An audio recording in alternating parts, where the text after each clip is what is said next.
ওই হুজুরদেরকে, মোল্লা মুন্সিদেরকে টকশোতে নিয়ে গেলে কমন এই প্রশ্নটা করে, আপনারা ক্ষমতায় আসলে কি হাত কেটে দেবেন? আগে পরে কিচ্ছু বলে না, আপনারা ক্ষমতায় আসলে কি হাত কেটে দেবেন? জাউরা একবার চিন্তা করে না কার হাত কাটা হয়। তোর ভেতরে ভয় লাগছে কেন? চোরের মনে পুলিশ পুলিশ, চোরের মনে পুলিশ পুলিশ। তোমার ভয় লাগাটাই তো ভালো আলামত না। ইসলাম তো গণহারে সবার হাত কাটে না রে ভাই। ইসলাম হাত কাটে চোরের, তো সামান্য চোর না, বড় চোর। অন্তত 10 দিরহাম পরিমাণ যদি কেউ চুরি করে, বিয়ের সর্বনিম্ন মোহর যেটা, ওই পরিমাণ যদি কেউ চুরি করে, তাহলে এর সাজা হলো তার হাত, এই ডান হাতটা কবজি থেকে বাকি অংশ কেটে দেওয়া হবে। তো এটা নিয়ে ভয় পেলে একমাত্র চোরেরা পেতে পারে। কোনো ভালো মানুষ যদি ভয় পায়, বুঝতে হবে ডাল মে কুছ কালা জরুর হ্যায়। তো ইসলাম নিয়ে আজকাল ভয় বেড়েছে এই কারণে, কারণ অপরাধ প্রবণ। তাহলে দেখা যাচ্ছে যে কোরআন মেনে বিচার করতে রাজি না। এই যে সুদ দিয়ে অর্থনীতি বাংলাদেশে চলে না, আরে চলে নাকি চলে না? এই দেশের অর্থনীতির মেরুদণ্ডই হলো সুদ। আপনি ব্যক্তি বিশেষকে গালি দিতে পারেন, সে সুদখোর, মনে হবে একজনই সুদখোর, বাকিরা ভালোখোর। কিন্তু এই দেশে সুদ ভিত্তিক অর্থনীতিকে টিকিয়ে রেখেছে কারা? যুগ যুগ যুগ যুগ ধরে যারা ক্ষমতায় এসেছে, সকলেই এই পাপে পাপী। কে এর দায় অস্বীকার করতে পারবে? কে? এই দেশে কোন জিনিসটা চলে সুদ ছাড়া? আমাকে বলেন। দেশের অর্থনীতির মেরুদণ্ড যদি সুদের উপর দাঁড়িয়ে থাকে, ওই দেশের উপর আল্লাহর গজব যে এখনো আসে নাই, সবাই যে ধ্বংস হয় নাই, এতে আল্লাহ শুকরিয়া কোটিবার আদায় করলেও শুকরিয়া কম হবে। কারণ সুদ মানে কার বিরুদ্ধে যুদ্ধ? 70 গুণা সর্বনিম্ন গুণা নিজের আপন মায়ের সাথে জিনা করার সমান, সর্বনিম্ন গুণা। যে সুদের উপর আল্লাহ লানত, নবীর লানত, যে খায়, যে দেয়, যারা লেখে, যারা সাক্ষী থাকে, সবার উপর লানত। ওই সুদ ছড়িয়ে গিয়েছে কিভাবে? রন্দে রন্দে। আল্লাহ হেফাজত করুন। তাহলে এই যে গালিগুলো, তো মৌলবাদী আবার কি জিনিস? সব ক্ষেত্রে ইসলাম মেনে উন্নতি করা সম্ভব নাকি সম্ভব না? ইসলাম উন্নতির পথে যে বাধা না, এটা এখন আর যুক্তি দিয়ে বোঝাতে হবে না। একটা যুদ্ধ বিধ্বস্ত রাষ্ট্রই দেখেন না, আফগানিস্তান 19টা বছর যুদ্ধ বিধ্বস্ত ছিল। এর আগেও শান্তিতে ছিল তা না, ওদের যুদ্ধ শত শত বছর ধরে চলে আসছে। এর আগে লম্বা টাইম 9 বছর যুদ্ধ করেছিল সোভিয়েত ইউনিয়নের সাথে। তার আগে গৃহযুদ্ধ হয়েছে দশকের পর ধরে। এতকাল ধরে যুদ্ধ আর যুদ্ধ আর যুদ্ধ। এতকাল পরে যেই দেশটা মাত্র মুক্ত হয়েছে, আমেরিকাও ভবিষ্যৎবাণী করেছিল যাওয়ার সময় আগামী 1 বছরের মধ্যে অন্তত 6 লক্ষ মানুষ না খেয়ে মরবে। 6 লক্ষ মানুষ না খেয়ে দুর্ভিক্ষের কারণে মরবে। কিন্তু আলহামদুলিল্লাহ 6 লক্ষ দূরের কথা, 6,000 দূরের কথা, 6 জনও মরে নাই না খেয়ে। রিজিক দিয়েছেন কে? অর্থনীতিকে সমৃদ্ধ করেছেন কে? এমনকি তাদের মাটির নিচেও দামি সম্পদ বের হওয়া শুরু হয়েছে, যে লিথিয়াম বের হচ্ছে। দামি দামি সম্পদ আল্লাহ তাআলা দিয়ে দিচ্ছেন। কত সহজে অর্থনীতি ঘুরে দাঁড়াচ্ছে। এমনকি এক প্রান্তিকে আমেরিকা ডলারকে পর্যন্ত পেছনে ফেলে তাদের মুদ্রা ভালো র্যাঙ্কিং করেছে। তো বরকত দেওয়ার মালিককে? তো বরকতগুলো তো ইসলাম মেনেই পেয়েছে নাকি আমেরিকার আদর্শ মেনে পেয়েছে? তো ইসলাম মেনে আজকের দুনিয়াও উন্নতি হওয়া সম্ভব। আর উন্নত হওয়া এটা কোনো মতবাদের সঙ্গে সীমাবদ্ধ না। চীন আর রাশিয়া এক আদর্শ মেনে উন্নত হলো, আমেরিকা আর এক আদর্শ মেনে উন্নত হলো। আবার এদিকে যুদ্ধ বিধ্বস্ত রাষ্ট্র নতুন আর একটা আদর্শ দিয়ে তার উন্নতির দিকে আগাচ্ছে। উন্নতির সম্পর্ক এই দুনিয়ার বাহ্যিক শুধু এই মতবাদগুলোর সাথে না, বরং বাস্তবতা হলো এই বাংলাদেশেও যদি আজ দুর্নীতি বন্ধ হয়, এই বাংলাদেশেও যদি আজ দুঃশাসন বন্ধ হয়, এই বাংলাদেশেও যদি আজ বৈষম্য দূর করা হয়, লুটপাট দূর করা হয়, চাঁদাবাজি দূর করা হয়, এই বাংলাদেশের অর্থনীতি অনেক ভালো করা অতি অল্প সময়ে সম্ভব। তো নিজেদের খাসলতেই নিজেরা আগাতে পারি না, আর একজন আগাতে গেলে 10 জন তারে টেনে পেছনে নামাতে দ্বিধা করে না। তো মৌলবাদী গালি কোন মুসলমানের মুখে উচ্চারণ হওয়ার কোনো গালি হতে পারে না। মুসলমানের কথা হলো ইসলাম প্রতিটা ক্ষেত্রেই প্রযোজ্য। আধুনিক রাষ্ট্র ব্যবস্থার নামে ইসলামকে কোণঠাসা করার সুযোগ নাই। কারণ মৌলবাদী শব্দের বিপরীত শব্দ কি চিন্তা করেন? মৌলবাদী শব্দের বিপরীত শব্দ কি বলবেন? মডারেট, ফান্ডামেন্টালিস্ট মুসলিম, মডারেট মুসলিম, এই শব্দগুলোই তো বলবেন। মুসলমানের আবার মডারেট হওয়া লাগবে কোন দুঃখে? আল্লাহর কসম, আল্লাহর কসম, আল্লাহর কসম, আমাদের ইসলাম এমন কিছু নাই যেটার জন্য আমাদেরকে মাথা নত করে চলতে হবে। আমাদের ইসলাম এমন কিছু নাই যেটা এই যুগে এসে আমাদেরকে সাইড করে এরপর ইসলামকে বাকি অংশকে রিপ্রেজেন্ট করতে হবে। যে হুজুররা পুরো কোরআনের তাফসীর উপস্থাপন করে না, এদেরকে আমি খেয়ানতকারী ছাড়া ভিন্ন কোনো কিছু মনে করি না। নাহলে বাস্তবতা এটাই, কোরআনের একটা আয়াত কিয়ামতের এক মুহূর্ত আগেও এর আবেদন হারাবে না, এটা অচল হবে না, এটা এক্সপায়ার ডেট হবে না। প্রতিটা আয়াত লাগবে, কিয়ামত পর্যন্ত সময়ের জন্য লাগবে। যদি এর কিছু আয়াতকে আমরা সরিয়ে ফেলি, এটা আল্লাহর সঙ্গে এক ধরনের ধরনের খেয়ানত হবে, খেয়ানত। দেখেন না, নামাজ নিয়ে বয়ান করলে খুশি, জিহাদ দিয়ে বয়ান দিলে রাগ। অথচ নামাজও শিখিয়েছেন যিনি, জিহাদও শিখিয়েছেন তিনি। নামাজ নিয়ে আয়াত দিয়েছেন 82টা, জিহাদ নিয়ে আয়াত দিয়েছেন 484টা। তো 82 আয়াতের তফসিল লাগবে, 484 আয়াতের তফসিল লাগবে না। আর কোন মোল্লা যদি ওই 82 আয়াতের তফসিল দিয়ে জিন্দেগি কাটায় দেয়, 484 আয়াতের নামও মুখে না আনে, তাহলে তার কি বলতে হয় এটা আমার মস্তিষ্কে ধরে না। তাহলে সুতরাং সবগুলোই বলতে হবে। নিঃসন্দেহে আমার কোরআনে কোনো অনর্থক কথা থাকতে পারে না। হ্যাঁ, ব্যাখ্যাও পাল্টানো লাগবে না। আজকাল অনেকে ব্যাখ্যা বের করে, হুজুর না জিহাদে তফসির করবেন, তবে জিহাদ মানে তো নফসের সঙ্গে সাধনা, অন্তরের সঙ্গে লড়াই করা। নাউযুবিল্লাহি মিন যালিক। এটাই যদি একমাত্র জিহাদ হয়, তাহলে বদর কি রে ভাই, উহুদ কি, খন্দক কি, তাবুক কি, হুনাইন কি, ইয়ারমুক কি, আমার নবীর জীবনে 27টা গাজওয়া কি, 47টা সারিয়া কি, 9.5 বছরে 27টা যুদ্ধ করলেন, 47টা ময়দানে বাহিনী পাঠালেন, এগুলো কি সব অন্তর্দেশে পাঠিয়েছিলেন নাকি এই বাহ্যিক দেশেই পাঠিয়েছিলেন? তাহলে নবীর জিহাদ বদর, উহুদ, খন্দকেও চলে, আর আমার আপনার জিহাদ খালি কলিজার ভেতরেই চলবে। নাউযুবিল্লাহি মিন যালিক। তাহলে কালেমা আমার মুখে মানায় কিভাবে? অন্যায় থাকবে যতদিন, অন্যায়ের বিরুদ্ধে লড়াইও চলবে ততদিন। এজন্য দাজ্জাল ধ্বংস হওয়ার পর আর জিহাদ লাগবে না, কারণ অন্যায়ের শেষ শক্তি, শেষ পরশক্তি যখন ধ্বংস হবে, তখন আর লড়াইয়ের প্রয়োজন হবে না। কিন্তু ভাইরাসগুলো আমাদেরকে বোঝাতে চায় অ্যান্টিভাইরাসের প্রয়োজন নাই। অথচ অ্যান্টিভাইরাস না থাকলে ভাইরাসের আঘাতে ডিভাইসের অস্তিত্বই থাকবে না। এইডস একটা রোগ আছে না, এই এইচআইভি ভাইরাস শরীরে ঢুকলে কি হয়? দেহের রোগ প্রতিরোধ ক্ষমতাটাকে নষ্ট করে দেয়। রোগ প্রতিরোধ ক্ষমতা নষ্ট হলে কি হয়? তখন ওই সামান্য সামান্য ভাইরাসের আঘাতেও মানুষ শুধু ধীরে ধীরে ধীরে ধীরে ধীরে ধীরে ওই বিনাশের দিকে যেতে থাকে, সে আর ঘুরে দাঁড়াতে পারে না। যাদের রোগ প্রতিরোধ ক্ষমতা ভালো, এই যেমন গ্রামের বাচ্চারা, রোগ প্রতিরোধ ক্ষমতা তুলনামূলকভাবে শহরের ব্রয়লার মুরগিদের চাইতে ভালো। বিশ্বাস হয় না? ওই শহরের চাচাতো ভাইগুলো যখন ঈদে বা বিভিন্ন সময় বেড়াতে আসে, পুকুরের মধ্যে গোসলটা 2 মিনিট বেশি হলে ঠান্ডা লেগে নিউমোনিয়া হয়ে যায়। একটু হাঁটতে গেলে, একটু রোদ লেগে গেলে, বাহ, এই শরীরের মধ্যে এই সমস্যা দেখা দিয়ে দেয়। এরকম বিভিন্ন ঝামেলা দেখা দেয় না? অথচ গ্রামের বাচ্চাগুলো ল্যাংটা হয়ে সারাদিন পুকুরে লাফাচ্ছে, সারাদিন বালুর মধ্যে গড়াগড়ি খাচ্ছে, না আছে কোনো স্বাস্থ্য সচেতনতা, তারপরও চলছে। তো সেই তুলনায় অনেক রোগ ব্যাধিও হওয়ার কথা, তেমন কিছুই হচ্ছে না। তো এই যে রোগ প্রতিরোধ ক্ষমতা, এটার দরকার কি? রোগ প্রতিরোধ ক্ষমতা যদি মজবুত থাকে, অনেক সময় বড় বড় ভাইরাসও টের পাওয়া যায় না। এখানে এমন কেউ থাকতে পারেন, করোনা ভাইরাসও হয়তো আপনার গায়ে ঢুকতে চেয়েছিল, হয়তো কিছু অংশে ঢুকেছিল, আপনি টেরও পান নাই। কেন? কারণ গায়ের রোগ প্রতিরোধ ক্ষমতা মজবুত ছিল। ও লড়াই করতে করতে পিটিয়ে পিটিয়ে পিটিয়ে করোনারে শরীর ছাড়া করেছিল। ওরা ওয়ার্নিং দিয়েছিল, সাবধান, আর একবার যদি আসিস, তোরে নিয়ে একেবারে আয়নাঘরে ঢুকায় রাখবো, দ্বিতীয় আর কখনো তুই শরীরের দিকে আসবি না। তো অনেকের রোগ প্রতিরোধ ক্ষমতা ভালো থাকে। জিহাদ হলো ইসলামের রোগ প্রতিরোধ ক্ষমতা। যদি জিহাদ থাকে, তাহলে মসজিদ আকসা দখল করে রাখবে, বাবরি মসজিদকে শহীদ করবে, আরাকানে রোহিঙ্গাদেরকে হত্যা করবে, গাজার বুকে 70 বছরের বেশি সময় ধরে মুসলমানদেরকে জুলুম করবে, আমার নবীকে গালি দিবে, আলেমদেরকে নিয়ে বছরের পর বছর জেলে ভরে রাখবে, ডক্টর আফিয়া সিদ্দিকা এই বুড়া বয়সেও তাকে কারাগারের মধ্যে নির্মমভাবে নিক্ষেপ করে রাখবে। আরে এগুলো তো দূরের কথা, এগুলো চিন্তা করার কথাও কল্পনায় আসবে না। কারণ চিন্তা করবে, কোন একজন মুসলমানের দিকে যদি আঙ্গুল বাঁকা করি, বাকি মুসলমানদের আঙ্গুল ভেঙে দিতে ওদিনা করবে না। তোরা জানে যে ভাইরাসের জন্য জরুরি হলো অ্যান্টিভাইরাস সিস্টেমটাকে সরিয়ে দিবে। দেশে যদি বর্ডার গার্ড না থাকে, তাহলে যারা চোরাচালান করে ওদের সুবিধা না অসুবিধা? তো যারা চোরাচালানের কারবারে জড়িত, ওরা তো বলবেই বর্ডার গার্ডের দরকার নাই।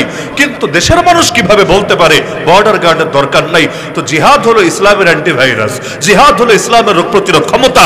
আর ইসলামের কোন দুশ্মন জিহাদের বিরুদ্ধে বলতে পারে, জিহাদের অপব্যাখ্যা করতে পারে, আরে তুমি ভাই মুসলমান, নিজেকে মুসলমান পরিচয় দিয়ে জিহাদের বিরুদ্ধে অবস্থান নাও, কোন দুঃখে? জিহাদের অপব্যাখ্যা করেছিল কাদিয়ানী। সে বলেছিল এখন থেকে আর অস্ত্রের যুদ্ধ চলবে না, এখন থেকে যুদ্ধ চলবে সাহিত্যের, কলমের। কেন? ব্রিটিশের থেকে টাকা খেয়েছে, ব্রিটিশের নুন খেয়ে গুণ তো গাওয়াই লাগবে। তখন তো জিহাদি হচ্ছে ব্রিটিশের বিরুদ্ধে। সে নিজে বলেছে, আমি অন্তত কয়েক আলমারি কিতাব লিখেছি জিহাদের বিপক্ষে, ব্রিটিশদের পক্ষে, তাদেরকে খুশি করার জন্য। এমনকি তার বক্তব্য ছিল, যারা ব্রিটিশদের বিরোধিতা করে এরা খারেজি। নাউযুবিল্লাহি মিন যালিক। তাহলে কাদিয়ানি তাকে আমরা কাফের বলি, মুসলমান বলি না, আপনারা সবাই বলেন তাই না? কাদিয়ানি নিজেকে নবী দাবি করেছিল, তাকে দাবি করানো হয়েছিল। মূল মাকসাদ নবী দাবি করা ছিল না, মূল মাকসাদ ছিল জিহাদের বিরুদ্ধে অবস্থান নেওয়া। প্রথমে দাবি করেছিল পীর, পরে দাবি করেছিল মাহদি, পরে দাবি করেছে ঈসা। যখন দেখে পাবলিক তো সব দাবি খায়, ল্যাংডা পীরেরও যেই দেশে মুরিদ থাকে ওই দেশে আবার পাবলিকের দাবি খাবে না, এটা হতে পারে। যখন দেখলো পীর বললো মানে, মাহদি বললো মানে, ঈসা বললো মানে, এখন আর বাকিটারা বাকি রাখবে কি জন্য? প্রথমে বললো আমি ছোটখাটো নবী, জিল্লি নবী, বুরুজি নবী। জিল্লি নবী মানে ছায়া নবী, ডাইরেক্ট নবী না, ছায়া নবী। পরে যখন দেখলো পাবলিক তো এটাও মেনে নিয়েছে, লিলিপুট সাইজের নবী হিসাবে তাকে স্বীকৃতি দিয়ে দিয়েছে, এবার বললো সব নবীর বড় নবী, শরীয়তওয়ালা নবী। আর তার শরীয়তের বৈশিষ্ট্য হলো এই শরীয়তে জিহাদ নাই, এখানে জিহাদ হারাম, নাউযুবিল্লাহ মিন যালিক। তো নিজেরা নবী দাবি করেছিল জিহাদের বিরুদ্ধে অবস্থান নেওয়ার জন্য, আর আজকাল কিছু মানুষ পড়ালেখা করে জ্ঞানী সাজে জিহাদের বিরুদ্ধে ফতোয়াবাজি করার জন্য। আল্লাহ হেফাজত করুন আমাদেরকে। তো বলছিলাম যে জীবনটাকে দুনিয়ামুখী হওয়া দরকার না আখিরাতমুখী হওয়া দরকার? জীবন হবে আখিরাতমুখী, আর দুনিয়ার সঙ্গে প্রয়োজন থাকবে, সম্পর্ক থাকবে, প্রয়োজনের সম্পর্ক। নবীজির একটা হাদিস শুনাই, হাদিসের ব্যাখ্যাও লাগবে না, সবাই বুঝবেন। নবীজি বলেন মা আলি ওয়ালি দুনিয়া, আর এই দুনিয়ার সাথে আমার আবার কি সম্পর্ক? মা আনা ফি দুনিয়া ইল্লা কারাকিবিন ইস্তাযাল্লা তাহতা শাজারাতিন সুম্মা রাহা ওয়া তারাকাহা। আমার সাথে দুনিয়ার উদাহরণ হলো একজন আরোহী ব্যক্তির মতো। আরোহী মানে ওই জামানায় তো ঘোড়া দিয়ে যাওয়া লাগতো, উটের পিঠে, গাধার পিঠে চড়ে যাওয়া লাগতো। এই জামানায় তো গাড়িতে চড়ে আমরা যাই। তো নবী উদাহরণ দিচ্ছেন, আমার উদাহরণ হলো ওই একজন যাত্রীর মতো। যাত্রী যে যাচ্ছিল, হঠাৎ ক্লান্ত হয়ে গেল। এটা যারা মোটরসাইকেল চালান ভালো বুঝবেন। যদি এখান থেকে আপনি টার্গেট নেন যে হুজুরকে একটু সিলেট গিয়ে দেখে আসি, তো এখন এখান থেকে বাইক চালানো শুরু করলেন, সিলেট যাবেন, এক টানেই তো যেতে পারবেন না, এটা খুবই স্বাভাবিক ব্যাপার। একটা জায়গায় গিয়ে আপনি ক্লান্ত হবেন না কি হবেন না? ক্লান্ত হলে বিশ্রাম নেওয়ার জন্য আপনি কি রোদের নিচে বসবেন না ছায়া খুঁজে বসবেন? তো নবীজি বলেন আমার উদাহরণ হলো এরকম একটা যাত্রীর মতো, একটা আরোহীর মতো। যাচ্ছিলাম একটা জায়গায়, আমি ছায়ার নিচে কিছুক্ষণের জন্য বিশ্রাম নিলাম, এরপর আবার উঠলাম, চলে গেলাম। নবী বলেন দুনিয়ার সঙ্গে আমার সম্পর্কটা হলো এরকম, বিশাল এক জীবন। বিশাল জীবন কেন বলছে মাথায় রাখেন। আমরা খালি বলি ছোট জীবন, ছোট জীবন। কে বলেছে ভাই ছোট জীবন? জীবনটা ছোট কিভাবে আমাকে বোঝান না। আমরা মনে করি জীবনের শুরু সেদিন যেদিন মা জন্ম দিয়েছে, আর জীবনের শেষ সেদিন যেদিন মালাকুল মাউত আমার জান কবজ করবে। এই ধারণাটাই তো ভুল। যদি এমনই হতো আমরা ইন্তেকাল শব্দই বলতাম না। ইন্তেকাল মানে কি বুঝেন? ইন্তেকাল মানে সমাপ্তি না, ইন্তেকাল মানে বিনাশ না, ইন্তেকাল মানে ধ্বংস না, ইন্তেকাল মানে জায়গা পরিবর্তন করা, স্থানান্তরিত হওয়া, এক স্থান ছেড়ে আরেক স্থানে যাওয়া। আমাদের জাস্ট ইন্তেকাল হয়, আমাদের লয় নাই, ক্ষয় নাই, ধ্বংস নাই, বিনাশ নাই। আমাদের সৃষ্টি হয়েছে সেদিন যেদিন আব্বা আদমের পিঠ থেকে আল্লাহ আমাদের সবাইকে রুহের জগতে বের করেছেন। ওই যে শুরু হয়েছে, শেষ বলতে কিচ্ছু নাই, কিচ্ছু নাই। জান্নাতে গেলেও শেষ নাই, জাহান্নামে গেলেও শেষ নাই, জাস্ট আছে হলো ধাপ পরিবর্তন। কখনো এখানে কখনো সেখানে ছিলাম রুহের জগতে, এরপর গেলাম বাপের ঔরসে, এরপর গেলাম মায়ের গর্ভে, তারপর আসলাম পৃথিবীর বুকে, আবার যাব কিছুদিন পর মাটির নিচে, আবার আসবো সেখান থেকে হাসরের ময়দানে, এরপর পুলসিরাত অতিক্রম করে আল্লাহ চাইলে জান্নাতে ইনশাআল্লাহ। আর কিছু মানুষ যাবে জাহান্নামে। জান্নাতে যাওয়ার পর আল্লাহ বলবেন খুলুদুন লা মাউত, চিরস্থায়ী তোমরা, আর কোনো মরণ আসবে না। জাহান্নামীদেরকে বলে দিবেন খুলুদুন লা মাউত, চিরস্থায়ী তোমরা, আর কোনো মরণ আসবে না। তো জীবন ছোট হলো কিভাবে? যার শেষই নাই ছোট হলো কিভাবে? এত বিশাল, এত বিশাল, এত বিশাল এক জীবন, মাঝখানে ছোট্ট একটা অংশ আছি পরীক্ষার হলে। পরীক্ষার হল, পরীক্ষা বেশি টাইম হয় না। সারা বছরে কয়দিন পরীক্ষা হয়? আবার একদিনে 24 ঘন্টাই তো পরীক্ষা হয় না। 24 ঘন্টার কয় ঘন্টা পরীক্ষা হয়? তা আমরা আছি পরীক্ষার হলে। এখন কাজ হলো শুধু পরীক্ষার কাজেই ব্যস্ত থাকা। পরীক্ষা কখনো মৌখিক হয়, কখনো লিখিত হয়, এক এক সময় এক এক রকম হয়। আল্লাহ রাব্বুল আলামিন আমাদেরকে কতভাবে পরীক্ষা করেন। কখনো কাঁদিয়ে পরীক্ষা নেন, কখনো হাসিয়ে পরীক্ষা নেন, কখনো মাজলুম বানিয়ে পরীক্ষা নেন, আর কখনো দুনিয়ার মধ্যে নেয়ামতে ডুবিয়ে পরীক্ষা নেন। মানব জীবনে মোট পরীক্ষা দুইটা, 3 নাম্বার কোনো পরীক্ষা নাই। আমাদের জীবনে মোট পরীক্ষা কয়টা? ওয়ানাবলুকুম বিশ-শাররি ওয়াল খাইরি ফিতনা। আল্লাহ বলেন আমি তোমাদেরকে পরীক্ষা করি কখনো মন্দ দিয়ে কখনো ভালো দিয়ে। সহজে বললে কখনো নেন শুকরিয়ার পরীক্ষা, কখনো নেন সবরের পরীক্ষা।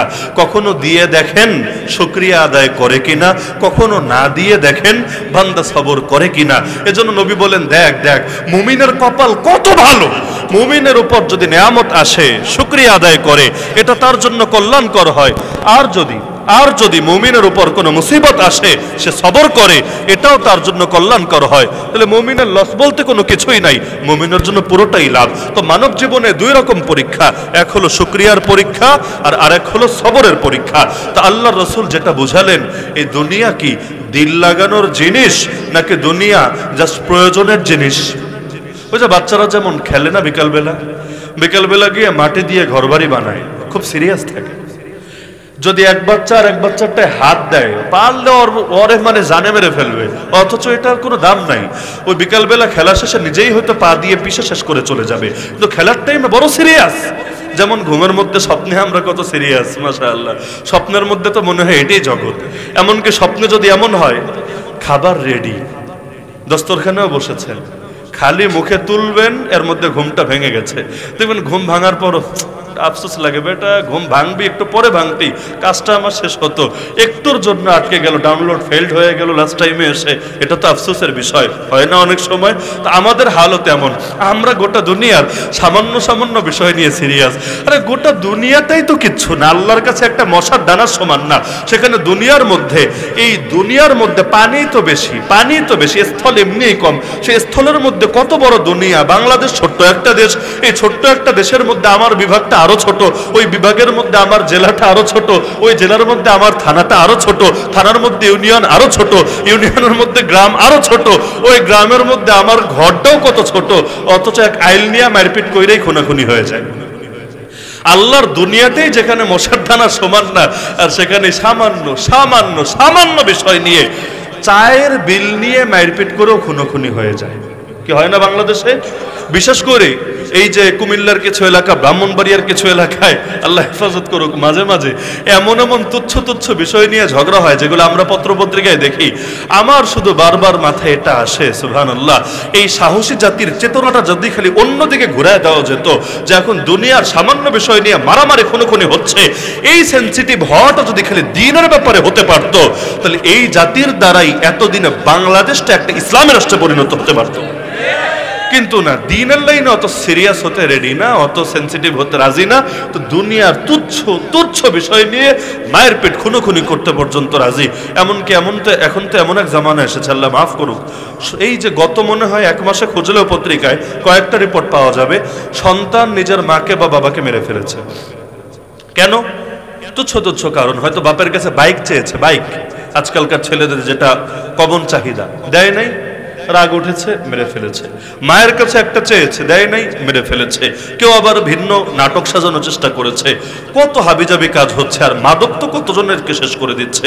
মাদকের পয়সা ঠিক মতো না পেয়ে ওই ঐশী নিজের পুলিশ অফিসার বাবাকে আর মাকে, যেই বাবা বেয়াদবি করেছিল আল্লামা বাবনগরীর সাথে, সেই বাবারে পর্যন্ত জবাই করে হত্যা করে ফেলেছিল, এখনো পর্যন্ত জেলে আছে। তো বলছিলাম যে দুনিয়াটাই তো কিছু না। তো দুনিয়ার সাথে সম্পর্ক হবে কিসের সম্পর্ক? প্রয়োজনের সম্পর্ক। আর আখিরাতটা কেন্দ্র করেই পরিচালিত হবে আমাদের জীবন। এই হলো আজকে আমার সব আলোচনার মূল বার্তা। এবার শেষ করার আগে ছোট্ট 3টা হাদিস শুনে আলোচনা শেষ করে দিব ইনশাআল্লাহ। 3টা হাদিস শোনার ধৈর্য আছে তো? 1 নম্বর হাদিস, নবীজি বলেন, মান জাআলাল হুমুমা হাম্মান ওয়াহিদান হাম্মা আখিরাতিহি, যে তার সব চিন্তাকে মাত্র একটা চিন্তায় পরিণত করতে পারবে, আর সেই চিন্তা হলো আখিরাতমুখী চিন্তা, কাফাহুল্লাহু হাম্মা দুনিয়া, তার দুনিয়ার সব চিন্তার জন্য আল্লাহই যথেষ্ট হয়ে যাবেন। হাদিসের অর্থ বুঝলেন? নিজের সব চিন্তাকে কয় চিন্তা বানাবো? এক চিন্তা। সেই চিন্তা কোন চিন্তা? আখিরাতের চিন্তা, পরকালের চিন্তা, জান্নাত জাহান্নামের চিন্তা। আমি যদি আমার সব চিন্তাকে এক চিন্তা বানাই, হ্যাঁ, দুনিয়ার পেরেশানি নিয়ে কি হবে? আল্লাহ রাসূল নিজে জানিয়ে দিলেন, দুনিয়ার যত টেনশন আছে এই টেনশনের দায়িত্ব নিয়ে নেবেন কে? আর আল্লাহ যদি দায়িত্ব নেন, আমার আর চিন্তার কোনো কারণ নাই। আর যদি আমি নিজে চিন্তা নিয়ে পড়ে থাকি, ওমান তাশাআবাত বিহিল হুমুম, এই চিন্তাগুলোই যাকে বিক্ষিপ্ত করে রাখে। যেমন ধরেন দেখবেন মসজিদের ঠিক পাশে একটা দোকান, মসজিদ আল্লাহু আকবার বলে জামাত শুরু হয়ে গেছে, দোকানদার পারে নাই দোকানটা বন্ধ করে মসজিদে আসতে। হয় নাকি হয় না? আচ্ছা, জামাতে নামাজ পড়তে কয় মিনিট লাগবে? 10 মিনিট, 5 মিনিট, 15 মিনিট, বেশ এরকমই তো একটা টাইম। এই 5-10টা মিনিট দোকানদারি না করলে কি হতো? না করলে তুমি না খেয়ে মরবা, আর দোকানদারি করলে তুমি জামানার বিল গেটস হয়ে যাবা, তুমি ইলন মাস্ক হয়ে যাবা, তুমি কোটিপতি হয়ে যাবা, টাকা রাখার জায়গা পাবা না। নাউজুবিল্লাহ। মানে ভাবটা এমন যে 5 মিনিটের দোকানদারি তার সব, আর আল্লাহর ঘরে যে তার ডাক পড়লো, তার পাশেই যে নামাজ হচ্ছে, এটা তার কিচ্ছুই না, এটা তার জন্য একটা অনর্থক। অথচ দরকার ছিল নামাজকে বলবে না কাজ আছে, কাজকে বলবে আমার নামাজ আছে।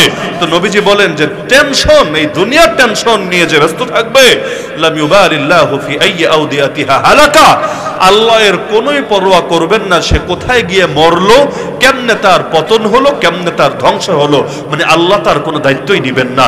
সুতরাং আমার চিন্তা দুনিয়ার চিন্তা হবে না আখিরাতের চিন্তা হবে? ওই আগের বয়ান আর নবীর হাদিসে মিললো নাকি মিললো না? দ্বিতীয় হাদিস, আল্লাহ রসুলকে এক সাহাবী প্রশ্ন করলেন, যে সাহাবীর নাম উবাই রাদিয়াল্লাহু আনহু। তিনি বললেন, ইয়া রাসূলুল্লাহ, একটা জিনিস জানার আছে। কখন বললেন? শেষ রাতে, তাহাজ্জুদের টাইমে। নবীজি শেষ রাতে উঠে নিজে তো ইবাদত করতেনই, আমরা তো ফজরের সময় উঠি না, আর নবীর তাহাজ্জুদই মিস হতো না। কেউ যদি চায় ফজর ঠিক থাকবে, তাহলে তার জন্য তাহাজ্জুদের পাবন্দি করার কোনো বিকল্পই নাই, কারণ তাহাজ্জুদ নিয়মিত পড়লে ফজরটা সবসময় ঠিক থাকবে। আর যদি খালি ফজর ধরার চেষ্টা করে, বছরে কয়েকদিন ফজরও ছুটে যাবে, ফজরও কাজা হবে। এজন্য একটারে বাঁচাতে চাইলে আর নিচেরটারে ধরলে সহজ হয়। যেমন যার ওয়াজিব সুন্নাত ঠিক, তার ফরজও ঠিক, আর যার ওয়াজিব সুন্নাত দুর্বলতা, তার মাঝে মাঝে ফরজও দেখা দেয় দুর্বলতা। এজন্য ইসলামে দেখবেন অধিকাংশ নামাজেরও আগে বা পরে সুন্নাত থাকে না। অনেকগুলো কারণ, এর মধ্যে একটা কারণ এটাও, ফরজের ত্রুটি যাতে আল্লাহ তাআলা সুন্নতের দ্বারা পূর্ণ করে দেন। তো নবী শেষ রাতে উঠতেন, উঠে নিজে তো ইবাদত করতেনই, অন্যদেরকেও স্মরণ করিয়ে দিতেন। উযকুরুল্লাহ জাআতির রাজিফা তাতবাউহার রাদিফা জাআল মাউতু বিমা ফি। নবী বলতেন, আল্লাহকে স্মরণ করো, কিয়ামত ঘনিয়ে এসেছে, মৃত্যু তার পরবর্তী অবস্থাগুলো নিয়ে বড় কাছাকাছি চলে এসেছে। তো এমন এক টাইমে একদিন তিনি বললেন, ইয়া রাসূলুল্লাহ, একটা প্রশ্ন, কাম আজআলু লাকা মিন সালাতি, আমি আমার দোয়ার কতটুকু আপনার জন্য বরাদ্দ রাখবো? দোয়া তো নিজের জন্য করা লাগে, তো কতটুকু আমার জন্য করব আর কতটুকু আপনার জন্য করব? নবী বললেন, তোমার ইচ্ছা, চাপাচাপি নাই, তোমার যেমন পছন্দ হয়। তিনি বলেন, আর রুবু, 4 ভাগের 1 ভাগ আপনার জন্য বরাদ্দ রাখি, যে আপনার জন্য দুরূদ এবং সালাম পড়বো আমি 1 ভাগ, নবীর জন্য দোয়া তো এটাই করি আমরা, তাই না? সাল্লাল্লাহু আলাইহি ওয়াসাল্লাম দোয়া, তা আপনার জন্য 1 ভাগ আর আমার নিজের জন্য 3 ভাগ। নবী বললেন, ইচ্ছা, তবে আরো বেশি করলে ভালো হবে। ফাইন জিত্তা ফাহুয়া খায়রুন লাকা। তিনি বলেন, আচ্ছা তাহলে এক কাজ করি, আর নিসফ, অর্ধেক, আমি অর্ধেক করব আমার জন্য দোয়া, অর্ধেক করব আপনার জন্য দোয়া, এতে হবে কিনা? নবী বললেন, তোমার ইচ্ছা, তবে আরো বাড়ালে ভালো হবে তোমার জন্য। তিনি বলেন, আচ্ছা তাহলে এক কাজ করি, আসলুসাইন, মোট 3 ভাগ করে 3 ভাগের 2 ভাগ আপনার জন্য, 1 ভাগ আমার জন্য, এতে হবে কিনা? নবী বলেন, তোমার ইচ্ছা, তবে আরো বাড়ালে ভালো হবে। তিনি চিন্তা করলেন, আর বাড়ালে থাকে কি? 3-এর 2 দিয়ে দিলাম, আর বাড়ালে থাকে কি? তিনি বলেন, ইয়া রাসূলুল্লাহ, তাহলে এক কাজ করি, আমার জন্য, আমার ফ্যামিলির জন্য আর দোয়া টোয়ার দরকার নেই, সব দোয়া আমি খালি আপনার জন্য করব, এতে হবে কিনা? কিছু আর আমার নিজের জন্য করব না, সব দোয়া, আজআলু লাকা সালাতি কুল্লাহা, সব আপনার জন্য করব, এতে হবে কিনা? নবী বললেন, আরে সাহাবী, এটা যদি আসলেই তুমি করতে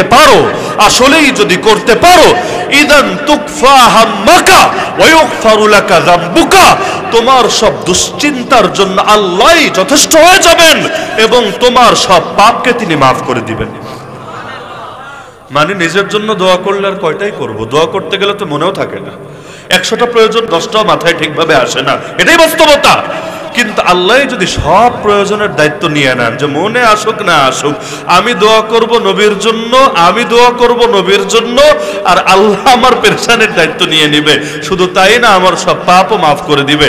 আর কোনো চিন্তা আমার আছে? তাহলে কেউ যদি চায় পেরেশানে মুক্ত জীবন কাটাবে, তার জন্য দুরূদ শরীফের কোনো বিকল্প নাই। শাহ ওলিউল্লাহ মুহাদ্দিস দেহলভীর নাম শুনেছেন? তাকে বাদ দিয়ে অঞ্চলে কেউ নিজেকে আলেম পরিচয় দিতে পারবে না। মানে আমরা যত সনদ বলবো, সনদ হাদিস শরীফের সনদ যে নিয়েছি, আলিয়ায় পড়েন, কওমিতে পড়েন, যে লাইনে পড়েন, দেখবেন সনদের মধ্যে এই নামটা আছেই, শাহ ওলিউল্লাহ মুহাদ্দিস দেহলভী রাহমাতুল্লাহ আলাইহি। মুসনিদুল হিন্দ বলা হয়। এই পুরো বৃহত্তর ভারতবর্ষ, পুরো হিন্দুস্তানের সকলের সনদ প্রায় বলতে গেলে তার মাধ্যমেই এসেছে। তার বাবা বড় আলেম ছিলেন শাহ আব্দুর রহিম দেহলভী রাহমাতুল্লাহ আলাইহি। তো শাহ ওলিউল্লাহ দেহলভী নিজে লিখেছেন আল কওলুল জামিল কিতাবের মধ্যে যে আমাকে শৈশবে আমার বাবা উপদেশ দিয়েছিল, শোনো বাবা, বাকি জিকিরগুলো যদি গুনে গুনে করো, তোমাকে আমি উপদেশ দিচ্ছি দুরূদ শরীফ কখনো গুনে গুনে করবা না। দুরূদ শরীফ পড়বা আনলিমিটেড, আল্লাহ তোমাকে দিবেনও আনলিমিটেড। কারণ আমাকে আমার পূর্বপুরুষরা বলে গিয়েছেন, আমাদের এই বংশে আল্লাহ যত কামালাত দিয়েছেন, তার বংশে যে কি দিয়েছেন এটা ইতিহাস খালি ঘাটলে দেখবেন। এমনকি ভারতবর্ষের স্বাধীনতাও তার বংশের অবদান। শাহ আব্দুল আজিজ মুহাদ্দিস দেহলভীর সেই ফতোয়াকে কেন্দ্র করে সৈয়দ আহমদ শহীদরা বালাকোটে গিয়েছিলেন। পরবর্তীতে যেটাকে কেন্দ্র করে সিপাহী বিপ্লব এবং অন্যান্য রেশমি রুমাল আন্দোলন সব হয়েছিল, এক পর্যায়ে আল্লাহ তাআলা আমাদেরকে স্বাধীনতাও দিয়েছিলেন। তো তিনি বলেন, এই আমাদের বংশে আল্লাহ যা কিছু দিয়েছেন, আমার বাবা বলে গেছেন, বাবা আমি মনে করি এই সব কিছু হলো দুরূদ শরীফের বরকত। দুরূদ শরীফ এত দামি জিনিস। কেউ যদি চান নবীকে স্বপ্ন দেখবেন, সবচাইতে বড় আমলের নাম। কেউ যদি চান নবীর রওজায়ে আতহারে জিয়ারতে যাবেন, সবচাইতে বড় আমলের নাম। কেউ যদি চান কিয়ামতের দিন নবীর সুপারিশ পাবেন, সবচাইতে বড় আমলের নাম। এমনকি নবী নিজে গ্যারান্টি দিয়ে বলেন, মান সাল্লা হাইনা ইউসবিহু আশরা ওয়া হাইনা ইউমসি আশরা আদরাকাতহু শাফাআতি ইয়াউমাল কিয়ামা। কেউ যদি সকাল বেলা 10 বার, বিকাল বেলা 10 বার দুরূদ শরীফ পড়ে, কিয়ামতের দিন সে আমার শাফাআত লাভ করবেই করবে। তাহলে এখান থেকেও কিন্তু এটা বোঝা যায়, আখিরাতমুখী চিন্তা বোঝা যায় নাকি যায় না। সর্বশেষ সেটা হলো, এটা আপনারা সবাই পারেন, মসজিদে ঢোকা এবং বের হওয়ার দোয়া। বলবেন এর মধ্যে কি আছে? হ্যাঁ, এর মধ্যেও বড় শিক্ষা আছে। মসজিদে ঢোকার সময় কি বলি? আল্লাহুম্মা ইফতাহলি। ডাইরেক্ট এভাবে বলাটা আসলে সুন্দর না। যে কোনো দোয়ার আগে দুরূদ শরীফ পড়ে নেবেন। তিরমিজি শরীফে হাদিস আছে, যেই দোয়ার সঙ্গে দুরূদ শরীফ থাকে না, সেই দোয়া আসমান এবং জমিনের মধ্যে আটকে থাকে। ইন্না দুআ মাওকুফুন বাইনাস সামাই ওয়াল আরদ। বান্দা যখন দুরূদ শরীফ পড়ে, সেটা ছুটে যায়, সেটাকে আল্লাহ পর্যন্ত পৌঁছানো হয়। এমনকি দুরূদ শরীফ পড়লে প্রতিবার আপনার নামও নবীর কাছে পৌঁছে দেওয়া হয়। এক বুজুর্গকে, তিনি হজে যাবেন, তা আমার কাছে যদি আপনি এসে বলেন যে হুজুর আমি হজে যাব, আমি কি বলবো? আমরা নরমালি বলি হলো দোয়া কইরেন, নরমাল কথা আমাদের। কিন্তু যারা প্রকৃত আশিক রাসূল তারা আরেকটা কথা বলে, সেটা কি? বাল্লিগ সালামি রাউদাতান ফিহা নবিয়ুল মুহতারাম। আমার সালামটা, আমি গরিব অসহায় যেতে পারছি না, আমার সালামটা রাসূলুল্লাহ সাল্লাল্লাহু আলাইহি ওয়াসাল্লামের রওজায়ে আতহারে পৌঁছে দিবেন। বলেন নাকি বলেন না? না বললে আগামী থেকে বললেন।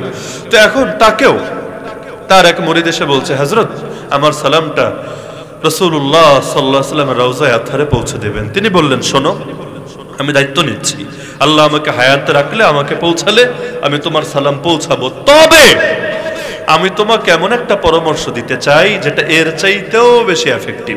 কি সেটা? সেটা হলো, দেখো আমি আদৌ অত ওই পর্যন্ত যেতে পারবো কিনা, আমার হায়াত অতটুকু সঙ্গ দেবে কিনা, সেখানে যাওয়ার পরও আমার মনে থাকবে কিনা, এই সবই তো অনিশ্চিত, এই সবই তো অস্পষ্ট।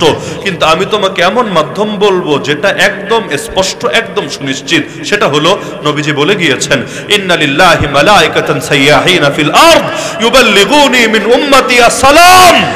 আর জমিনের মধ্যে আল্লাহর বিশেষ একদল ফেরেশতা আছে যাদেরকে সাইয়াহিন বলে। তাদের কাজ হলো ঘুরে বেড়ায়, ঘুরে বেড়ায়, কখনো আমেরিকা, কখনো বাংলাদেশ, কখনো এখানে, কখনো সেখানে, ঘুরতেই থাকে সারা দুনিয়া। তাদের কাজই হলো যেখানেই উম্মত নবীকে সালাম দেয়, সঙ্গে সঙ্গে সালামটাকে নিয়ে নবীজির কাছে পৌঁছে দেয়। পৌঁছালে কি হয়? পৌঁছালে বড় একটা কাজ হয়। নবীজি বলেন, মা মিন আহাদিন ইউসাল্লিমু আলাইয়া ইল্লা রাদ্দাল্লাহু আলাইয়া রূহি হাত্তা রুদ্দা আলাইহিস সালাম। আরে যে উম্মত খালি হুজুর হতে হবে, পীর হতে হবে তা না, যে উম্মত, যে ব্যক্তি আমাকে সালাম দেয়, সঙ্গে সঙ্গে আল্লাহ আমার ভেতরে রূপ ফিরিয়ে দেয়, আর আমি তার সালামের জবাব দেই। তাহলে আমি যদি এখানে নাঙ্গলকোটে বসে নবীকে সালাম দিই, সঙ্গে সঙ্গে সালাম নবীর কাছে পৌঁছবে নাকি পৌঁছবে না? সেই সালামের জবাব নবী দিবেন নাকি দিবেন না? কিভাবে পৌঁছবে? ওই কুরিয়ার সার্ভিসও লাগবে না, বিকাশও করা লাগবে না, আলাদা ফেরেশতাই আছে। হ্যাঁ, ওই ব্যাককলদের মতো কাজ করা লাগবে না। মাঝখানে একটা চেয়ার খালি রাখবে, এখানে নবীজি আসবেন, তিনি বসবেন। আরে ফাজিলের ফাজিল, তোর প্রয়োজনে তুই না যাবি, সম্মানিত ব্যক্তির কাছে যেতে হয়, নিজের প্রয়োজনে তাকে টেনে আনা এটা ভদ্রতার মধ্যে পড়ে না। আরে প্রয়োজন আপনার, আপনি আমার কাছে আসবেন না, আমারে আপনার বাড়িতে নেবেন। বলে দুরূদ শরীফ এমন গুরুত্বপূর্ণ কাজ, এজন্য সব দোয়ার সঙ্গে দুরূদ শরীফ লাগাবেন। আরে জানাজাও তো দুরূদ শরীফ বাদ দিয়ে পড়ি না। জানাজায় আগে আল্লাহর প্রশংসা করি, এরপর নবীর শানে দুরূদ পড়ি, তারপর দোয়া করি। কেন? আমি দোয়াটা কবুল করানোর জন্যই কাজটা করি, কারণ ওগুলো না করলে দোয়া কবুল হবে কিনা নিশ্চিত না। এজন্য ডাইরেক্ট আল্লাহুম্মা ইফতাহ লি আবওয়াব রাহমাতিক শুরু করবেন না। আমি আদব শিখিয়ে দিচ্ছি, আদব এটাই পরিপূর্ণ সুন্নাহ। সেটা হলো, আমার সাথে সবাই বলেন, প্রথমে বলবেন বিসমিল্লাহ। বিসমিল্লাহ, এটা তো আর মুখস্থ করার কিছু নেই, সবার আছে। শুরু করবেন কি দিয়ে? বিসমিল্লাহ। 2 নম্বরে ওয়াসসালাতু ওয়াসসালামু আলা রাসূলিল্লাহ। ওয়াসসালাতু ওয়াসসালামু আলা রাসূলিল্লাহ। আল্লাহুম্মা ইফতাহ লি আবওয়াব রাহমাতিক। ইনশাআল্লাহ আল্লাহ ফিরাবেন না, আল্লাহ কবুল করবেনই করবেন। প্রথমে বিসমিল্লাহ, আল্লাহর নাম নিয়ে নিলাম, ওয়াসসালাতু ওয়াসসালামু আলা রাসূলিল্লাহ, নবীর শানে দরুদ এবং সালাম পড়ে নিলাম। এরপর আমি দোয়া করলাম। কি দোয়া? হে আল্লাহ, আমার জন্য আপনার রহমতের সব কয়টা দরজা খুলে দেন। আমি ঢুকলাম মসজিদে, হে আল্লাহ এমন যাতে না হয় শুধু মসজিদের দরজাই খোলা হলো আমার জন্য, কিন্তু আপনার রহমতের দুয়ার রুদ্ধ থাকলো আমার জন্য, এমন যাতে না হয়। হে আল্লাহ, বাহ্যিক দরজার পাশাপাশি রহমতের দরজাও খুলে দেন, আমাকে রহমতের দরিয়ায় ডুব দেওয়ার সুযোগ করে দেন। যখন বের হই তখন কিন্তু এটা পরে বের হই না, ভিন্ন আর একটা দোয়া পরে বের হই। কি সেটা?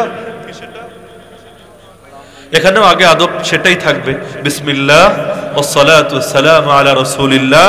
আল্লাহুম্মা ইন্নী আসআলুকা মিন ফাদলিক। হে আল্লাহ, আমি আপনার কাছে আপনার অনুগ্রহ চাচ্ছি, এইটাই আমার পয়েন্ট। এখানে অনুগ্রহের মানেটা অনেকে বোঝে না। আপনি যে কোনো ব্যাখ্যার গ্রন্থ খুলে দেখেন, এখানে অনুগ্রহ দ্বারা উদ্দেশ্য হলো রিজিক। অনুগ্রহ দ্বারা উদ্দেশ্য হলো রিজিক, মানে হে আল্লাহ, আমি আপনার কাছে আপনার রিজিক চাচ্ছি। ঢোকার সময় কি চেয়ে ঢুকেছিলাম? আরে বলেন না, কি চেয়ে? রহমত। কিন্তু বের হওয়ার সময় রহমত চেয়ে বের হই নাই, কি চেয়ে বের হলাম? রিজিক। তার মানে কি? ওই যে নামাজের সাথে রিজিকের সম্পর্ক যে কথাটা বলি, মিলে কিনা দেখেন। যখন ঢুকলাম রহমতের দরিয়ায়, ঢুকলাম, ঢুকে আল্লাহর কাছ থেকে রিজিকের ফয়সালা করিয়ে নিলাম। এরপর বের হওয়ার সময় আল্লাহর কাছে, এই যে আমি আবার দুনিয়ায় যাচ্ছি, রিজিক তালাশ করতে তো আল্লাহই বলেছেন, কিন্তু রিজিকের চাবিকাঠি তো আল্লাহর হাতে, আমার চেষ্টা কিছুই না, এগুলো তো ওসিলা। আর ওসিলা দ্বারা কিচ্ছু হয় না, সবকিছু নিয়ন্ত্রণ একজনেরই কাছে। ওই নিয়ন্ত্রণকারীর কাছ থেকে আমি কবুল করিয়ে নিচ্ছি, সাহায্য চেয়ে নিচ্ছি। এজন্যই আল্লাহ কোরআনে বলেন, এই ব্যাখ্যাটা মাথায় রাখেন আর আয়াতটাকেও মিলান। আল্লাহ কোরআনে বলেন, ওয়ামুর আহলাকা বিসসালাহ। হে নবী, ফ্যামিলিকে নামাজের আদেশ দেন। ওয়াসতাবির আলাইহা, নিজেও নামাজের উপর জমে যান। লা নাসআলুকা রিজকা, আমি রিজিক চাই না আপনার কাছে। নাহনু নারযুকুকা, আমি রিজিক দিব আপনাকে। প্রথমে বললেন নামাজের কথা, পরে বললেন রিজিক চাই না, রিজিক উল্টা দিব আপনাকে। তো নামাজের সাথে রিজিকের সম্পর্ক যদি নাই থাকে, এই আয়াতটাকে এভাবে বলার কি রহস্য আছে? এজন্য যারা ভাবেন ডিউটি 8 ঘন্টা, ওভারটাইম করবেন 2 ঘন্টা, খুব দুনিয়া কামায় উল্টায় ফেলবেন, আর ফজরের সময় ঠ্যাঙ্গের উপর ঠ্যাং তুলে ঘুমাবেন, আর রিজিক পেয়ে উল্টায় ফেলবেন সব। না রে ভাই, ওই 8 ঘন্টা আর 12 ঘন্টা দিয়ে রিজিক আসবে না। রিজিক আসবে আল্লাহরে খুশি করতে পারলে, আল্লাহকে খুশি করতে পারলে। না হলে চেষ্টা তো কত মানুষই করে, চেষ্টার দ্বারাই যদি রিজিক আসতো, পৃথিবীতে কেউ গরিব থাকতো না, সবাই কোটিপতি থাকতো। বিশ্বাস হয় না? গরিব থাকতে কার মনে চায় বলেন না? সবাই তো চায় বড় লোক হতে, সবাই চায় বড় লোক হতে। যার কারণে বাংলাদেশে ওই যত দিন যাচ্ছে, বাম বাম এই সমাজতান্ত্রিকরা কিন্তু কোণঠাসা হচ্ছে। এখন থেকে 30-40 বছর আগে যারা রাজনীতি করতো, ইসলামিক ঘরানার রাজনীতি, এদেরকে সবচাইতে বেশি ফেস করতে হতো এই বামদের বিভিন্ন প্রোপাগান্ডা, এবং এগুলোর জবাব তাদেরকে দিতে হতো। এখন এগুলো তেমন লাগে না, কেন জানেন? পাবলিক এগুলো খায় না। কেন? ওই গরিব মানুষরা গিয়ে বুঝায়, শোনো আমরা সবাই সমান হয়ে যাব। কিন্তু গরিবও চিন্তা করে, সবাই সমান হলে কিভাবে হবে? আমিও তো কোটিপতি হতে চাই একদিন, অন্যদেরকে পেছনে ফেলে। অন্যরা আমার মতো হয়ে গেলে আমার কি দাম থাকবে? এখন জীবন যুদ্ধে সে হয়তো পিছিয়ে, সে গরিব আছে, কিন্তু দিলের মধ্যে তারও বিশাল লোভ, বিশাল লালসা লুকিয়ে আছে। এজন্য দেখেন না, কয় টাকা দিয়ে ঈমান কেনা যায় বাংলাদেশে, কয় টাকা দিয়ে ঈমান কেনা যায় বাংলাদেশে। এই পাহাড়ে, এই পার্বত্য অঞ্চলে, এই উত্তরবঙ্গে হাজার হাজার লক্ষ লক্ষ মানুষ মাত্র কয়েকটা টাকার জন্য, সন্তানের বা মায়ের চিকিৎসার জন্য, বাচ্চার স্কলারশিপের জন্য জেনে বুঝে খ্রিস্টান হয়ে গিয়েছে। এমনকি ওই যতই গণতন্ত্র গণতন্ত্র বলতে বলতে নেতারা মুখে ফেনা তুলে ফেলুক, তারাও জানে যেই দেশে ভোট বিক্রি হয় টাকার বিনিময়ে, ওই দেশে গণতন্ত্র শব্দ দিয়ে জাতিরে খালি ধোকাই দেওয়া যায়, এছাড়া আর ভিন্ন কিছু করা যায় না। কারণ টাকার কাছে, 500 টাকার কাছেই যেখানে ভোট বিক্রি হয়, সেখানে ভোট আমানত না ভোট খেয়ানত না সাক্ষী না কি, ওইসব সবক শুনিয়ে কোনো লাভ হয় না। এজন্য ভালো মানুষরা বাংলাদেশের রাজনীতিতে খুব বেশি ভালো করতে পারে না। আপনি দেখেন রাজনীতিতে খুব কম ভালো মানুষই আগাতে পারে। হ্যাঁ, অনেকে আছে ভালো মানুষ হওয়ার পাশাপাশি অনেক বুদ্ধিমান, ওই বুদ্ধির জোরে তারা আবার একভাবে আগায় যায়। কিন্তু অত যদি ইউনিক বুদ্ধিও না থাকে, আবার সততা নিয়ে চলতে চায়, এই দেশে রাজনীতির লাইন আগানো বড় কঠিন হয়ে যায়। তো আমাদের হালত হয়ে গেছে এমন, আমরা মুখে বলি একটা, দিলে থাকে আর একটা। মুখে বলবো আল্লাহ খাওয়ায় আল্লাহ পড়ায়, আর বিয়ে দিতে গেলে মেয়েকে তখনও দেখবো ছেলের ইনকাম কেমন আছে। যদি এক আলেমও বিয়ের প্রস্তাব দেয় আর আরেক জাহেলও বিয়ের প্রস্তাব দেয়, কিন্তু জাহেলের মাশাআল্লাহ ইনকাম সেই ভালো, আর হুজুর মানুষের আর কি ইনকাম থাকে। তখন দেখা যাবে ওই দিনদারির চাইতে বেশি প্রাধান্য দুনিয়ারই দেওয়া শুরু করে দিয়েছে। এগুলো হয় নাকি হয় না? এমনকি আখলাকেরও দাম থাকে না পয়সার সামনে। ছেলের বয়স 27 বছর, আব্বারে বলবে আব্বা বিয়ে করতে মনে চায়। কেন মনে চায় সেটা তো আর ব্যাখ্যা করার দরকার নাই, চরিত্র ঠিক রাখার জন্যই তো সে বলতে চায়। এই ফিতনার জামান, একদিনে তো ঈমান আখলাক ঠিক রাখা কঠিন, সেখানে এত বছর সে সবর করেছে, এখন বাবার কাছে সাহায্য চাচ্ছে দিন রক্ষার জন্য, আখিরাত রক্ষার জন্য। বাপ বলে নাক টিপলে দুধ বের হবে, আর এখন এসেছিস বিয়ে করতে, আগে নিজের পায়ে খাড়া তারপর বাকিটা হবে। ছেলে তো আর ভেঙে বলতে পারে না আব্বা নিজের পায়ে খাড়াতে গিয়ে কতজনের পায়ে শুয়ে পড়ছি, এই খবর কি আর তোমার আছে? কিন্তু দেখা যাচ্ছে এক পর্যায়ে গিয়ে দুনিয়াও বরবাদ হচ্ছে, আখিরাতও বরবাদ হচ্ছে। ওই টাকা পয়সা ইনকাম এগুলোই বড় হয়ে গেল, আখিরাত আর জান্নাত জাহান্নামের ফিকিরের চাইতে। এগুলো হচ্ছে নাকি হচ্ছে না? আল্লাহ হেফাজত করুন আমাদের সবাইকে। সুতরাং ওই শুরু থেকে শেষ আমার মূল বার্তা একটাই, জীবনকে বানাবেন আখিরাতমুখী জীবন। প্রতিটা কাজ আখিরাতমুখী কাজ। আমার চাকরি আখিরাতমুখী, আমার ব্যবসা আখিরাতমুখী, আমার রাজনীতি আখিরাতমুখী, আমার ইবাদত বন্দেগী তাও আখিরাতমুখী, দুনিয়ার কাজগুলোও করবো আখিরাতমুখী। তাহলে কি হবে? যেখানে আল্লাহ বলেছেন একটা আর অন্য স্বার্থ এসে দাবি করবে আরেকটা, প্রয়োজনে অন্যটা বাদ দিব, আল্লাহটা রক্ষা করব। কিন্তু আখিরাতমুখী না বানাতে পারলে আমি আল্লাহটাই বাদ দিব আর অন্য সবগুলো রক্ষা করব। তো আখিরাতমুখী জীবন বানাতে রাজি আছেন তো ইনশাআল্লাহ?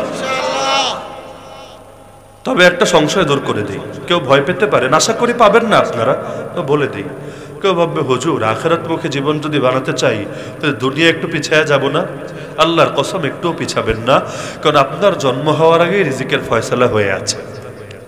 সুতরাং আপনি যেই গতিতেই চলেন না কেন, আখিরাতমুখী জীবন বানালেও কপালে যা আছে তাই আসবে, দুনিয়ামুখী জীবন বানালেও বিশ্বাস করেন একটুও বেশি আসবে না, যা ছিল তাই আসবে। ফেরাউন ছিল মিশরের রাজা, দাবি করলো নিজেকে খোদা। নবী সুলাইমান ছিলেন সারা দুনিয়ার রাজা, নিজেকে বললেন আল্লাহর এক বান্দা। নবী সুলাইমান নবী হয়ে পিছিয়ে যান নাই, ফেরাউনের চেয়ে বড় রাজা হয়েছিলেন। আর ফেরাউন এই কাফের হয়ে খুব লাভ হয় নাই, ছোট্ট একটা দেশের রাজাই হয়েছিল আর চিরকলঙ্কিত হয়েছিল। সুতরাং আখিরাতমুখী হলে কি পিছায়া যাবেন? রিজিক কমে যাবে? কমবে না। রিজিকের ফয়সালা কার কাছে? আল্লাহর কাছে। আল্লাহ তাআলা সবাইকে তৌফিক দান করুন। একটা প্রশ্ন এসেছে, তবে জবাব দেব কিনা চিন্তা করছি।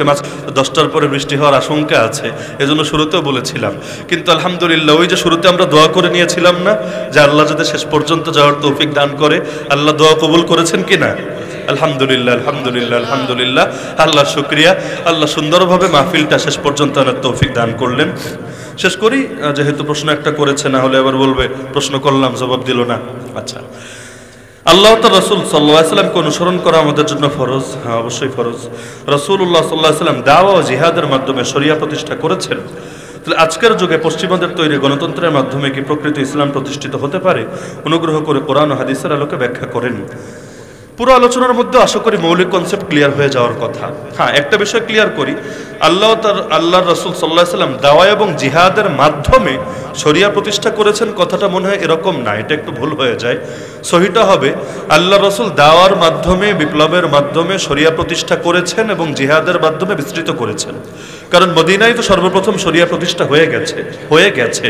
হওয়ার পর তো আর নবীর জামানায় পতন হয় নাই, একবারও শরিয়ার পতন হয় নাই। তো পতন যেহেতু হয় নাই, পুনঃপ্রতিষ্ঠা করারও কোনো প্রয়োজন দেখা দেয় নাই। জাস্ট কি হয়েছে? এক্সটেনশন হয়েছে, এটাকে এরিয়া শরিয়া বৃদ্ধি পেয়েছে। সর্বপ্রথম মদিনায় প্রতিষ্ঠিত হলো, কোনো যুদ্ধ লাগে নাই, লড়াই লাগে নাই, রক্তক্ষয়ী সংঘর্ষ লাগে নাই, বরঞ্চ এক সামাজিক বিপ্লবের মাধ্যমে সেখানে ইসলাম প্রতিষ্ঠিত হয়েছিল। এরপর আল্লাহ রসুল সেটাকে বিস্তৃত করে মক্কায় পৌঁছালেন, তায়েফে পৌঁছালেন। এরপর নবীর জামানার কিছু সময়ের মধ্যে ওমর যখন আসলেন, অর্ধজাহানের খলিফা হয়ে গেলেন। এক পর্যায়ে পৌঁছতে পৌঁছতে সারা দুনিয়ায় আলহামদুলিল্লাহ শরিয়া পৌঁছে গেল। তাহলে নবীজি দাওয়া এবং বিপ্লবের মাধ্যমে শরিয়া প্রতিষ্ঠা করেছিলেন, জিহাদের মাধ্যমে সেটাকে বৃদ্ধি করেছিলেন। এভাবে বললে মনে হয় বেশি পারফেক্ট হয়। পশ্চিমাদের তৈরি গণতন্ত্রের মাধ্যমে প্রকৃত ইসলাম প্রতিষ্ঠিত হতে পারে কিনা? গণতন্ত্র এটা আসলে পশ্চিমাদের তৈরি না, এটা তো মূলত ছিল গ্রিকদের তৈরি।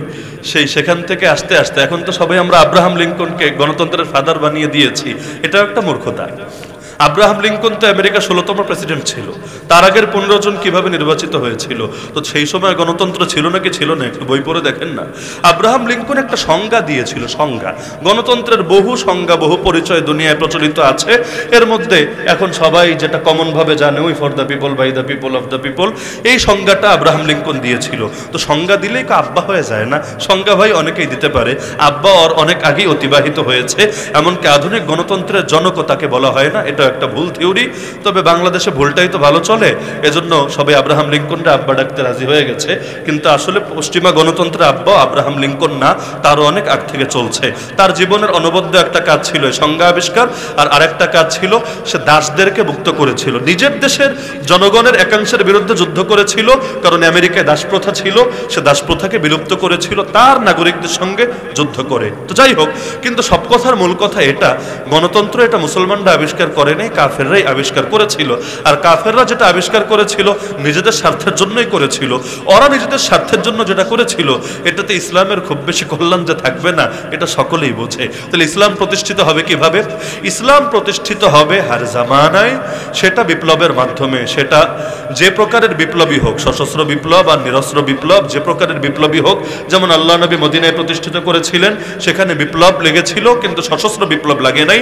কিন্তু প্রথমবার খেলাফত পতনের পরে সুলতান রুকনুদ্দিন বাইবার্স আবারও যখন আব্বাসী খেলাফতকে পুনরায় প্রতিষ্ঠিত করেছিলেন, সেটা তিনি করেছিলেন সশস্ত্র বিপ্লবের মাধ্যমে। তো ইতিহাস এবং কোরআন সুন্নাহ সামনে রাখলে খেলাফত প্রতিষ্ঠার মৌলিক পদ্ধতি দুইটাই পাওয়া যায়। আজকেও বাংলাদেশে এই কথা আপনাকে কেউ বলবে না। যারা রাজনীতি করে, এখানে তো রাজনীতি করে ইসলামী দলের এমন অনেকে আছে, কেউ বলবে না যে আমাকে ভোট দাও, ভোট দিলে অটোমেটিক পরের দিনে আমি তোমাকে অটোমেটিক ইসলাম কায়েম করে উপহার দিয়ে দিব।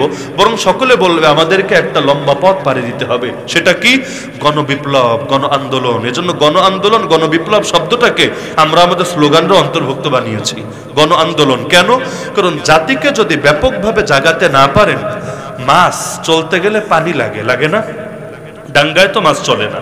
আপনি বিপ্লবী হবেন, আপনি যোদ্ধা হবেন, ভালো কথা, কিন্তু যোদ্ধা চলবে কিসের ভেতরে? পানির ভেতর দিয়েই তো।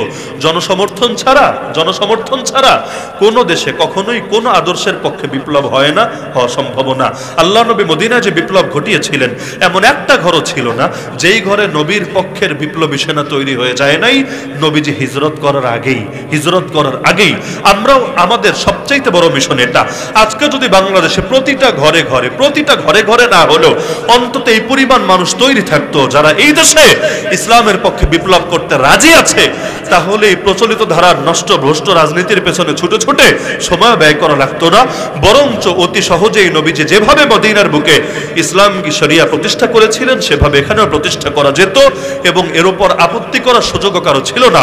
কারণ কোন অঞ্চলের মানুষ কিভাবে পরিচালিত হবে, এটা একান্ত তাদের নিজস্ব স্বাধীনতা। এখানে অন্য কোনো দেশ নাক গলানোর কোনো অধিকারই রাখে না। এই বাংলাদেশেও সবসময় একরকম শাসন চলে নাই। কখনো চলেছে রাষ্ট্রপতি শাসিত গণতন্ত্র, এখন আছে সংসদীয় গণতন্ত্র, কখনো ছিল সামরিক শাসন। তো একই দেশে কত রকম শাসন ধারা পরিচালিত হচ্ছে। তো এখানে যদি ইসলামী শাসন ধারা পরিচালিত হয়, বাইরের কারো বৈধভাবে কিছু বলার সুযোগ নাই। তবে এটা তো বোঝেনি, ওরা অবৈধভাবে হলেও বলবে, নিজেদের আদর্শ টিকানোর জন্য প্রয়োজনে ওরা বৈধ সরকারকে পর্যন্ত উৎখাত করবে। এজন্যই ইখওয়ানুল মুসলিমিন, সে মুসলিম ব্রাদারহুডকে ভোটাভুটির মাধ্যমে নির্বাচিত হওয়ার পর উৎখাত করেছিল মিশরের গদি থেকে। আলজেরিয়ায় একই কাজ করেছে। এমনকি সর্বশেষ পাকিস্তানের ইমরান খানকে পর্যন্ত নিয়ে জেলের মধ্যে ভরে রেখেছে। তাহলে এই শয়তানিগুলো ওরা করে। এগুলোর ক্ষেত্রে কোনো নীতি নৈতিকতার ধার ধারে না, কোনো সভ্যতার ধার ধারে না। বরং মুসলমানদের ক্ষেত্রে ওদের কোনো সভ্যতার কথাই মনে পড়ে না। এজন্য বলছেন না ওরা ইউক্রেনের পাশে দাঁড়ায়, কেন? ইউক্রেন মাইর খাচ্ছে, কিন্তু ফিলিস্তিনিদের পাশে দাঁড়ায় না। তখন মনে পড়ে না ফিলিস্তিনিরাও মাইর খাচ্ছে, উল্টা ইসরায়েলের পাশে দাঁড়ায়। দাঁড়ায় নাকি দাঁড়ায় না? তো কাফের মুশরিকদের চিন্তা করে আমাদের লাভ নাই, ওরা কোনো অবস্থায় আমাদের পক্ষে থাকবে না। ও নির্বাচন করে ভোটাভুটি করেও যদি ক্ষমতায় যান, বিশ্বাস করেন ইন্ডিয়া পক্ষে থাকবে না, আমেরিকা পক্ষে থাকবে না। আর যদি বিপ্লব করে ক্ষমতায় যান, তাও নিশ্চিত থাকেন এই সমস্ত জালেমগুলো যতদিন সেখানে কুফরি শাসন চলবে, ওরা আমাদের পক্ষে থাকবে না। কিন্তু মুসলমানের আদর্শ হলো কে পক্ষে থাকলো কি থাকলো না, এগুলো গুনার টাইম আমাদের নাই। আমরা আল্লাহর পক্ষে আছে কি নাই, এইটাই হলো দেখার বিষয়। আল্লাহর পথে চলতে গিয়ে যদি মরণকে হাসি মুখে বরণ করে নিতে হয়, সমস্যা নাই। ফুস্তু রাব্বিল কাবা, কাবার রবের কসম, আমরা এটাকেই কামিয়াবি মনে করি। আমরা বেলালও হতে জানি, আমরা খালিদ বিন ওয়ালিদও হতে জানি। আল্লাহ আমাদের সবাইকে কবুল করুন। আশা করি প্রশ্নের জবাব পেয়ে গিয়েছেন। আল্লাহ তাআলা আজকের এই মাহফিলকে কবুল করুন। যারা এই প্রতিকূল আবহাওয়ার ভেতরেও হিম্মত করে কষ্ট